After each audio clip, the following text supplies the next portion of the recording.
السلام علیکم ناظرین، میں ہوں فاروق عباس نیوٹرل بائی جاوید چودھری میں۔ ناظرین، آج ہم ڈسکس کریں گے ایک ہولناک واقعہ جو پاکستان میں ہوا، ایک نوجوان کے ساتھ کتنی زیادتی ہوئی اور اس نوجوان کا تعلق کس علاقے سے تھا، اس نوجوان کے ساتھ کیا آگے جا کے اس بیچارے کو کیس میں انصاف ملے گا یا نہیں ملے گا، اور پاکستان کی ایلیٹ کلاس میں کیا ہوتا ہے، یہ تمام ڈیٹیل سے سٹوری آج آپ کو بتائیں گے جاوید چوہدری صاحب۔ اب یہ مصطفیٰ عامر کا ایک بڑا ہولناک سا واقعہ ہے اور میں اس کو ٹریک کر رہا ہوں پچھلے کئی دنوں سے، اور یقین کرو کہ جب بھی میں اس کے بارے میں پڑھتا ہوں یا کچھ چیزیں دیکھتا ہوں تو میرا دل بیٹھ جاتا ہے، کیونکہ بینگ اے پیرنٹ اس ٹائپ کی جو ٹریجڈیز ہیں وہ ظاہر ہے سب کو ڈسٹرب کرتی ہیں، اور میرا خیال ہے اس پہ پورا ملک ہی ڈسٹرب ہوگا۔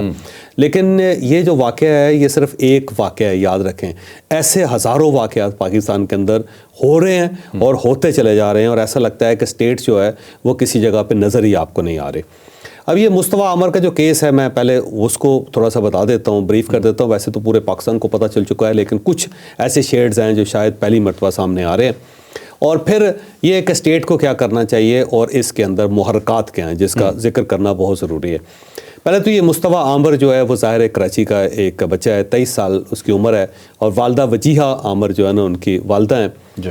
اور یہ 6 جنوری کو اپنے ایک دوست سے ملنے کے لیے گیا اور اس کے بعد پھر غائب ہو گیا، اور اس کی والدہ فون کرتی رہی، فون سوئچ آف تھا، پھر اس نے تلاش کرنا شروع کیا، وہ مل نہیں رہا تھا، پھر وہ تھانے چلے گئی، تھانے میں اس نے رپورٹ لکھوا دی، لیکن پولیس ایکٹیو نہیں ہوئی۔ پولیس نے ایسے ہی جو ہوتا ہے نا، جو جب بھی آپ جائیں گے وہ کہیں گے جی کسی دوست کے پاس گیا ہوگا، آ جائے گا، یا آپ سے ناراض ہو کے چلا گیا، ٹالتے رہتے، اور یا آپ جا کے ہاسپٹل چیک کریں، کہیں ایسا نہ ہو کہ اس نے شراب پی اور وہاں پہ بے ہوش پڑا ہو، یا آپ جا کے کسی تھانے میں چیک کریں، یا آپ جیل میں چیک کر لیں کہ کہیں وہاں نہ ہو، یا وہ کہیں باہر چلا گیا ہوگا جی آ جائے گا۔ عموماً پولیس یہی کرتی ہے، تو پولیس نے یہی کیا اس کے ساتھ، جی فکر نہ کرے آ جائے گا، اماں جی کیوں آپ پریشان ہو رہی ہیں، بی کیوں آپ ڈسٹرب کر رہی ہیں ہمیں، کیوں بار بار کہتی ہیں، آپ کی رپورٹ لکھ لی ہے اور جس دن ہمیں ملے گا آپ کو بتا دیں گے وغیرہ وغیرہ، اس ٹائپ کا سارا معاملہ تھا۔ لیکن ظاہر ماں ہے اور اس کا جوان بیٹا ہے وہ غائب ہے، تو ظاہر ماں کو قرار کیسے آ سکتا ہے؟ تو پھر انہوں نے خود ہی والدہ نے اس کے جو دوست ہیں ان سب کو فون کرنا شروع کیا،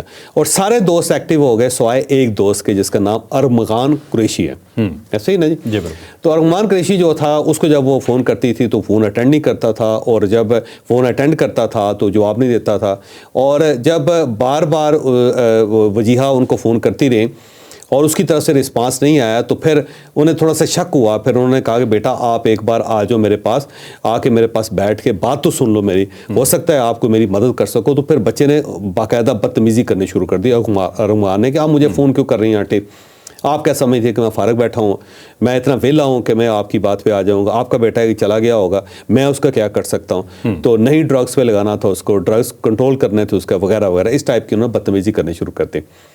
جو ظاہر ہے پھر اس نے والدہ نے سیریس لینا شروع کر دیا کہ اتنا ریئیکٹ کیوں کر رہا ہے۔ لیکن جس وقت یہ واقعہ ہوا تو اسی رات پھر ایک کال آ گئی جو باہر کے کسی نمبر سے، اور وجیحہ کو عامر کو کال آ گئی، اور اس کال کے ذریعے رینسم مانگا گیا کہ اگر آپ اپنے بیٹے کو زندہ دیکھنا چاہتی ہیں تو اتنے پیسے آپ ہمیں دے دیں۔ اب یہ جو رینسم کی کال ہے وہ کراچی کے اندر بڑی سیریس لی جاتی ہے۔ اس کی بنیادی وجہ یہ ہے کہ کراچی ایک وقت تھا کہ وہ رینسم کی کالز کا ہب تھا، وہاں پہ بھتے کی باقاعدہ پرچیاں چلتی، وہاں پہ لوگوں کو اغوا کر کے باقاعدہ ان سے پیسے وصول کیے جاتے تھے، بلکہ ایک شارٹ ٹرم رینسم جو تھا نا، ایک وہ بھی ٹرم چل پڑی تھی، اس کے بعد شارٹ ٹرم کڈنیپنگ، یہ زیادہ موسٹ اپروپریٹ ورڈ ہے۔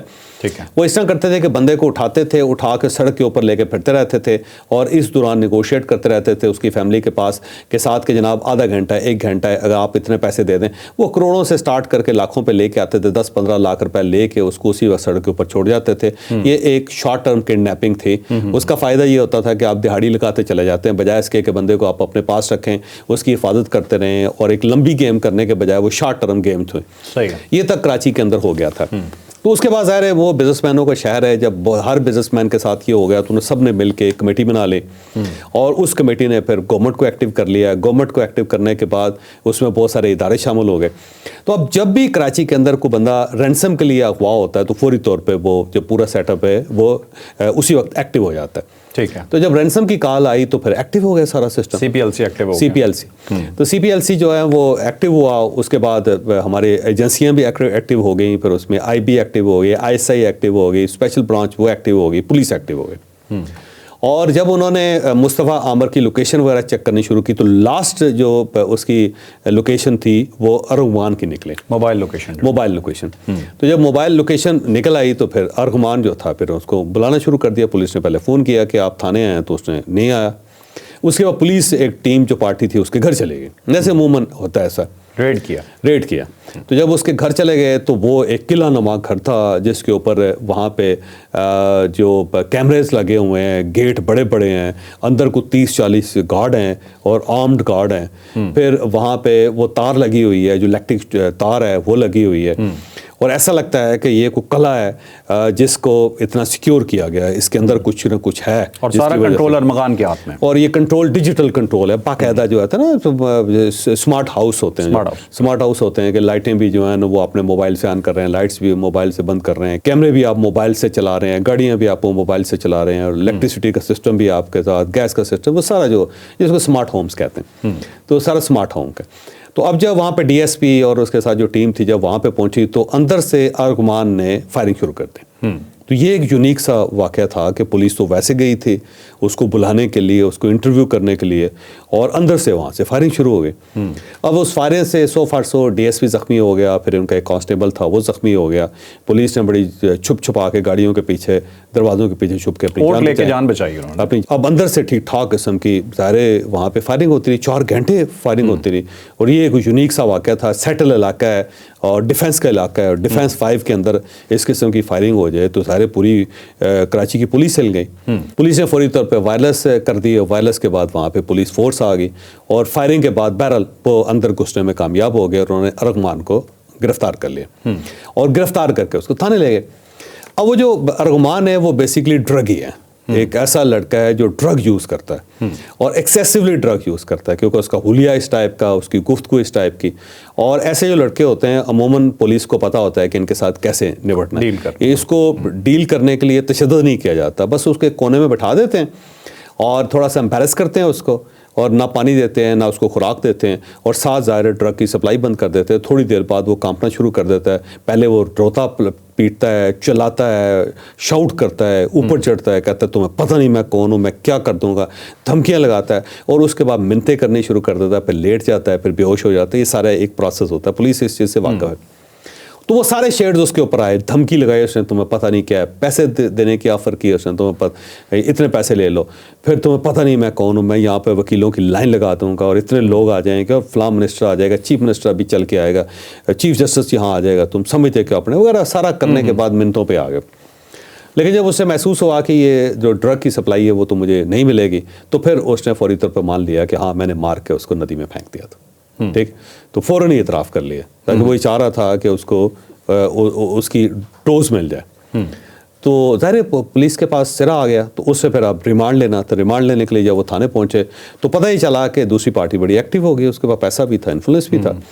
اور وہاں پہ پھر جو ڈیوٹی جج تھے انہوں نے الٹا پولیس کو لتاڑ دیا کہ تم لوگ عجیب ہو، تمہارے اوپر گولی چل گئی، تم وہاں گئے کیوں، تم گھسے کیوں، اور تم اگر تمہیں گولی وہاں پہ چلی تھی تو مرے کیوں نہیں تم. پھر اس نے کہا کوئی ریمانڈ رمونٹ نہیں ہے، اور جوڈیشل کر دیا، اس کو جیل بھیج دیا. اور جو بچے کی مصطفیٰ عامر کی جو والدہ تھی وہاں پہ کھڑی ہوئی تھی، اس نے دیکھ لیا کہ یہ کمپرومائزڈ ہے، کیونکہ جو آئی او ہے انویسٹیگیشن آفیسر ہے وہ بھی اس کی والدہ کو محسوس ہوا ہے کہ یہ کمپرومائزڈ ہے، کیونکہ اب تو پولیس فیور کر رہی ہے اس دوسری پارٹی، کیس پلیڈ ہی نہیں ہو رہا تھا، کیس پلیڈ ہی نہیں ہو رہا. اور دوسری سائڈ پہ جو جج صاحب ہیں وہ بھی کمپرومائزڈ ہیں. تو اس نے بڑا پھر شور مچایا، لیکن اب کر کہہ سکتی تھی، بیچاری عورت تھی. تو اب ظاہر ہے جو ایسا جب مظلوم لوگ ہیں ان کے پاس ایک ہی میتھڈ ہوتا ہے، ایک ہی آپشن ہوتا ہے، وہ میڈیا کا آپشن ہوتا ہے. میڈیا کا ظاہر ہے فروری کے شروع میں میڈیا کے پاس کوئی خبر تھی نہیں، تو میڈیا نے اس خبر کو پلے اپ کرنا شروع کر دیا. اور جب یہ میڈیا پہ آئی تو اس کے بعد فوری طور پہ گورنمنٹ ایکٹیو ہو گئی، پولیس بھی ایکٹیو ہو گئی، اور دوسری ایجنسیز بھی ایکٹیو ہو گئی. اور انہوں نے پھر ظاہر ہے پھر یہ پولیس ہائی کورٹ چلے گی، اور ہائی کورٹ کے جج صاحب اس وقت تک سمجھدار ہو چکے تھے، اس وجہ سمجھدار ہو گئے کہ میڈیا کے اندر خبر آ گئی ہوئی تھی. تو اس میں پھر انہوں نے پولیس کو سپورٹ کرنی شروع کی، انہوں نے ریمانڈ دیا، اور اس کے بعد پھر اس کو ارغمان کو گرفتار کیا گیا. پھر اس کا ایک دوست ہے شراز، جو یہاں شراز کی انٹری ہوئی، کیونکہ اس کی وجہ یہ ہے کہ شراز کی لوکیشن بھی آ رہی تھی، اور شراز اور یہ دونوں انٹر کنیکٹڈ تھے. پھر یہ دونوں اس رات اکٹھے کہیں آتے جاتے رہے، ان دونوں کے موبائل فون جو تھے وہ ساتھ ساتھ چلتے رہے. تو وہاں سے یہ پتہ چلا کہ شراز جو ہے نا اسی ٹائمنگ کے دوران جب مصطفیٰ عمر تھا وہاں پہ شراز بھی تھا، پھر اسی وقت پہ یہ ارغمان بھی وہاں پہ تھا. پھر ارغمان اور جو شراز ہیں وہ اکٹھے ان دونوں کے موبائل فون چل رہے تھے، ان کی لوکیشنز ایک آ رہی تھیں، پھر اس کے بعد لوکیشنز الگ ہوں گے.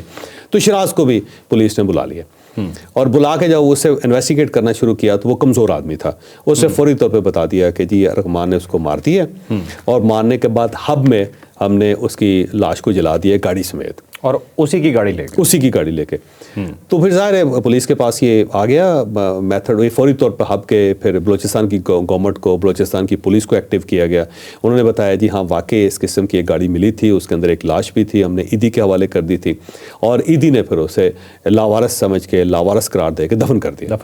اب یہاں پہ المیہ یہ ہے کہ پاکستان جیسے ملک کے اندر کسی جگہ گاڑی مل جائے لاوارث، یا گاڑی جلی ہو یا لاش جلی ہو، تو کوارڈینیشن ہی نہیں ہے پولیس کے اندر.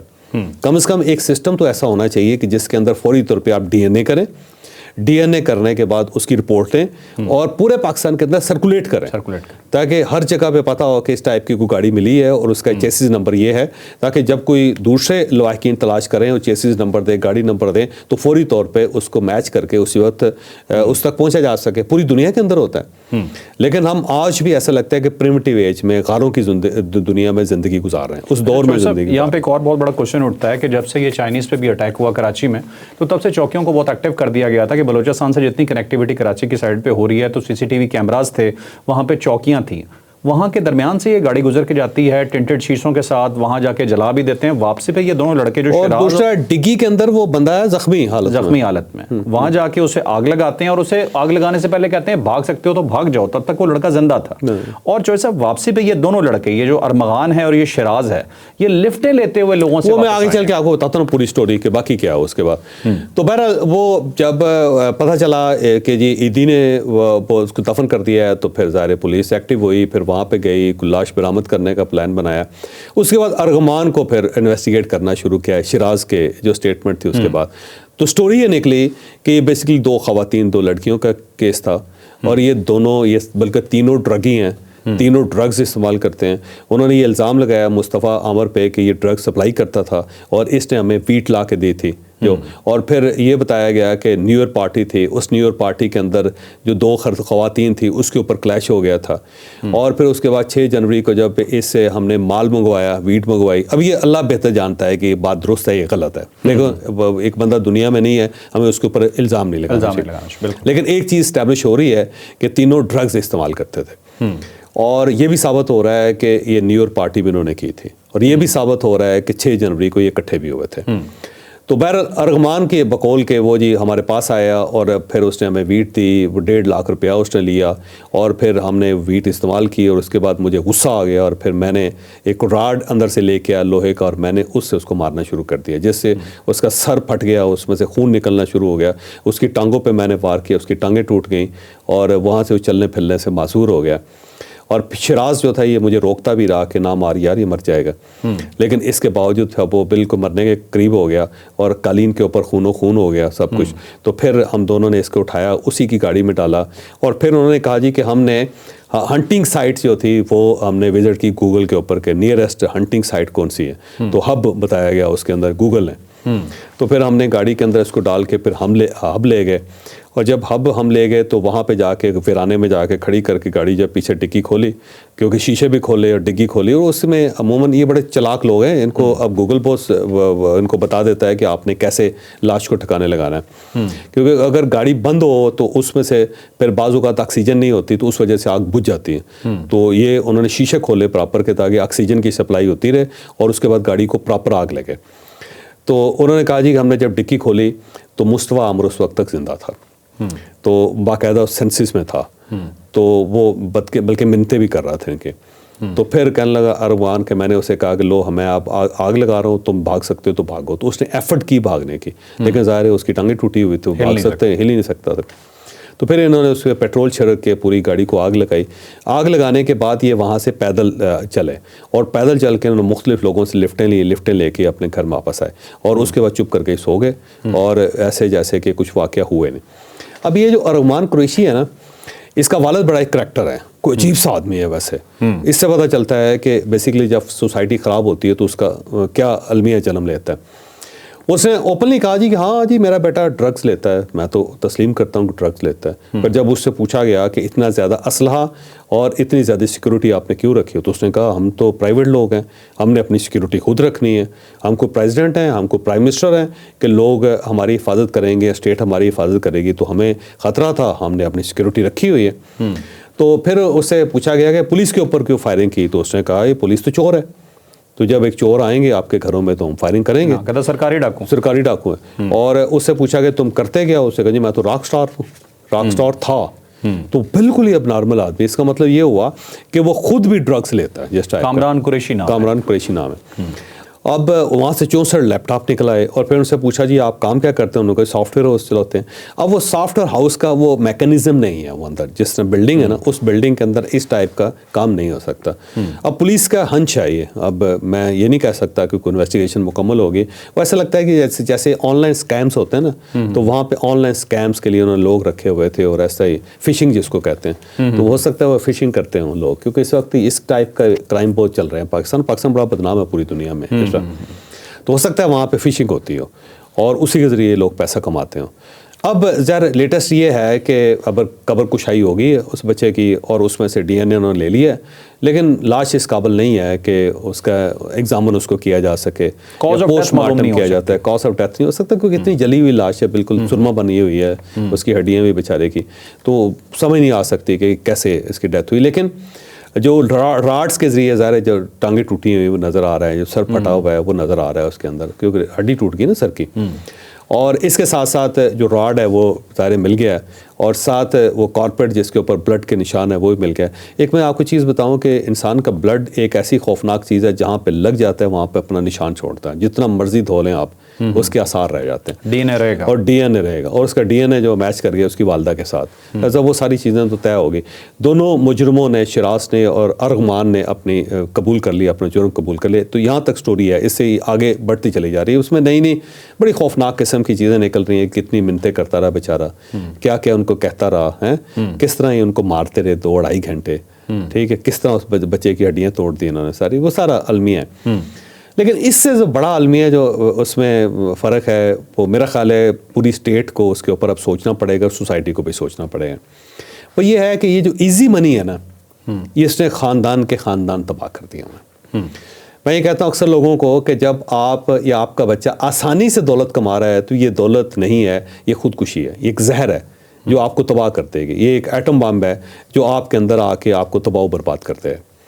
اس کے بجائے جو ایفرٹ کے بعد جو دولت حاصل ہوتی ہے نا, اس کی قدر ہوتی ہے, اور پھر انسان اس کو ضائع کرتے ہوئے بڑی تکلیف اس کو ہوتی ہے. مثلا اگر آپ نے پیسے کمائے ہو نا, تو ایک گلاس شیشے کا بھی ٹوٹے نا تو آپ کے دل کے اوپر کچھ لگتا ہے, یا اگر ایک ٹوٹی لیک کر رہی ہو نا تو آپ کو بڑی تکلیف ہوتی ہے. لیکن اگر آپ نے آسانی کے ساتھ آپ کو پیسہ مل گیا ہے, تو اگر ہو گیا تو آپ اپنے گھر کو بھی آگ لگا کے سامنے کھڑے ہو کے تماشا دیکھیں. لاہور کے اندر اس طرح تھا کہ بہت بڑا بزنس مین ہے, تو اس کی نواسی ہے, وہ اس کی شادی ہو رہی تھی, تو منگنی ہوئی تو اس کی, تو وہ کہیں اپنے جو منگیتر تھا اس کے گھر گئی, اور وہاں پہ ان دونوں کو جھگڑا ہو گیا. تو وہ بیڈ روم اس سے نواسی نے خود بنوایا ہوا, تو نواسی نے آگ لگا دی بیڈ روم کو. اچھا, وہ پورا گھر جل کے راکھ ہو گیا, بلکہ ہمسایوں کو بھی آگ لگ گئی گھر کو. یعنی اس ٹائپ کی دولت جو ہوتی ہے نا. اسی طرح گجرانوالہ کے اندر ایک بزنس مین ہے, اس کی بیٹی گارڈز کے ساتھ جا رہی تھی, سامنے کو پتہ نہیں ایک موٹر سائیکل والا آ گیا, اور اس نے گارڈ کو کہا گولی مار دے, اس کو شوٹ ہم, اس نے گولی مار دی. اچھا, یعنی اس ٹائپ کی یہ جو ایزی دولت ہوتی ہے نا, یہ انسان کو برباد کر دیتی ہے. تو اس جو سٹوری ہے اس کے اندر ایک جو ایزی دولت ہے اس نے برباد کر دیا ارغوان اور کامران قریشی کے خاندان کو.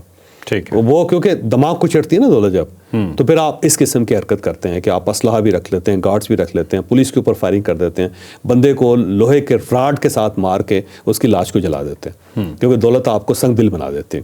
ٹھیک ہے, اور وہ آسانی سے ملے گی تو اتنی زیادہ سنگ دلی آسانی سے آپ کے اندر آ جائے گی. نمبر 2, پاکستان بدقسمتی سے ڈرگس کا بہت بڑا مرکز ہے. کوئی شہر ایسا نہیں, آپ یقین کرو, جس کے اندر ڈرگس اویلیبل نہ ہو. اسلام آباد کے اندر یہاں پہ پارٹیاں ہوتی ہیں, اور ڈرگس باقاعدہ وافر مقدار میں ملتی ہیں, اور جو یونیورسٹیز ہیں اور کالجز ہیں اس کے اندر اویلیبل ہیں. چھوٹے چھوٹے بچے جو ہیں اس کے اندر لگے ہوئے ہیں. یعنی ایک چھوٹا سا شہر جو 16 کلومیٹر کا شہر ہے اور آبادی کو 16-17 لاکھ ہے، اور جس کے اندر وفاقی گورنمنٹ بیٹھی ہوئی ہے اور پاکستان کے تمام بڑے ادارے یہاں پہ بیٹھے ہوئے ہیں، ہم اس چھوٹے سے شہر کو ڈرگ فری نہیں کر سکے آج تک. نہ ہم بیگرز فری کر سکیں، نہ اس کو ڈرگ فری کر سکیں. اور نعرے ہم بہت لگاتے ہیں، دعوے ہم بہت کرتے ہیں. تو آپ اس سے اندازہ لگا لو کہ کراچی جیسے شہر میں جس کی آبادی 2.5 کروڑ یا 3 کروڑ ہے، تو وہاں کیا کیا نہیں ہوتا ہوگا. لاہور جیسے شہر کے اندر کیا کیا نہیں ہوتا ہوگا، یا پورے پاکستان کے اندر. تو یہ ڈرگس کا ایک بہت بڑا مرکز ہے. یہاں پہ ینگسٹر جو ہیں وہ ان کو یہ نشہ لگ گیا ہوا ہے، اور جب کوئی انسان ڈرگ لیتا ہے تو وہ اپنے کنٹرول میں نہیں رہتا، آؤٹ آف کنٹرول ہو جاتا ہے. یہاں پہ نا لاہور کے اندر ہے، اب میں اس ہاسپٹل کا نام نہیں بتاتا، ایک پرائیویٹ ہاسپٹل ہے. مجھے اس کے مالک نے ایک مرتبہ بتایا کہ یہاں روزانہ ایک نوجوان کی لاش آتی ہے. اچھا. روز ڈرگ، اور کہتا ہے جب اس کو ایگزامن کیا جاتا ہے تو اوور ڈوز ہوتا ہے، اس سے مر گیا ہوتا ہے. تو میں نے اس سے کہا کہ رپورٹ کیوں نہیں کرتا؟ کہنے لگا اس لیے کہ وہ انفلوئنشل لوگوں کے بچے ہوتے ہیں، ایلیٹ کلاس کے ہوتے ہیں. تو جب اس ٹائپ کی لاش آتی ہے تو خود وہ آ جاتے ہیں، ہماری محنت کرتے ہیں، لاش لیتے ہیں، کوئی رپورٹ نہیں کرواتے، جا کے دفن کر دیتے ہیں. تو لاہور جیسے شہر کے اندر ایک جو لوکیلٹی ہے اس کے اندر روزانہ ایک نوجوان کی لاش آ رہی اوور ڈوز کی وجہ سے. ٹھیک ہے. آپ کسی شہر کے اندر نکل جائیں، جو پل ہیں ان کے نیچے نشے ملتے ہیں آپ کو، سڑکوں کے اوپر نشے ملتے ہیں آپ کو، گھروں کے اندر نشے ملتے ہیں آپ کو، اور اسٹیٹ کے سامنے اسٹیٹ روز اس کا تماشا دیکھ رہے ہیں. یہ ایک رف فگر ہے کہ 2.5 کروڑ ایسے لوگ ہیں جو پاکستان کے اندر نشئی ہیں. دیکھو 2.5 کروڑ. یورپ کے اندر بہت سارے ایسے ملک ہیں جن کی مجموعی آبادی جو ہے 30-40 لاکھ ہوتی ہے. تو اب ان سے 5 گنا زیادہ، 6 گنا زیادہ، 10 گنا زیادہ پاکستان کے اندر نشئی ہیں. ٹھیک ہے. اچھا اور اسٹیٹ جو ہے وہ بالکل خاموش ہو کے بیٹھی ہوئی.